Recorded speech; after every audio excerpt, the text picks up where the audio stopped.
O que ninguém diz, porque não há interesse em dizer, é que existe uma saída gigantesca de dinheiro, de modo oficial, que é canalizado todo ele para pagamento dos juros gigantescos, os maiores do mundo, com que é pago o serviço da dívida interna. Serviço da dívida interna? O que é isso? Essa história é um pouco complicada. Já há pouco mais de uma década, vem crescendo assombrosamente uma dívida do Tesouro Nacional chamada de dívida interna, que consiste em dinheiro que o governo apanha de investidores nacionais para pagar suas contas relacionadas com o funcionamento da máquina estatal. Como garantia desse dinheiro, tomado emprestado, o governo emite papéis, chamados títulos, e para atrair investidores, oferece taxa de juros exorbitantes. Veja só, em 95 foram pagos 23 bilhões de dólares com juros da dívida interna. Em 96 foram 16,6 bilhões de dólares, só de juros da dívida interna. Mais 7 bilhões pagos com juros de parte da dívida interna que foi transformada em dívida externa. Se a receita da União em 96 foi de 96 bilhões de dólares e o gasto total com juros da dívida interna foi de 23,6 bilhões, pode-se afirmar que, para cada R$ 4 arrecadados, um foi para o pagamento de juros da dívida interna. E ainda existe muito, muito mais. O governo toma emprestados, através do Banco Central no exterior, dólares para manter artificialmente suas reservas, que rendem para o Brasil cerca de 5% ao ano, mas paga aos credores juros de 15% ao ano. Essa diferença absurda de juros, em torno de 10%, sobre os 60 bilhões de dólares, vai representar uma perda de 6 bilhões de dólares.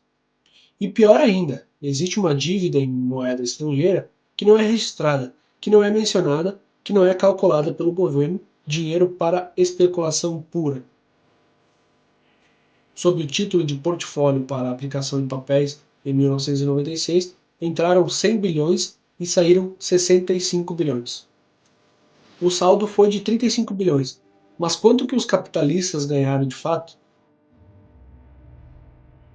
Foram os ganhos sobre os 100 bilhões e os ganhos sobre os ganhos, tudo em reais, com as nossas taxas internas, que foram em 96 cerca de 20% ao ano. Foram bilhões de dólares registrados em lugar nenhum. Agora veja, a verba federal destinada à saúde em todo o Brasil em 96 foi de 14 bilhões de reais para o ano inteiro, enquanto só de juros da dívida interna e externa foram pagos no mínimo cerca de 30 bilhões de reais. Pagamos de juros em um ano o dobro de tudo aquilo que se gasta com o Sistema Único de Saúde, no mesmo período. Assim não dá para aguentar. Esse é um problema fundamental, sem dúvida, que desvia dezenas de bilhões de dólares por ano. As privatizações implicam um desvio de centenas de bilhões de dólares. E há muito mais, tudo oficializado. Só o patrimônio da Vale do Rio Doce é de no mínimo 1 trilhão e 500 bilhões de dólares.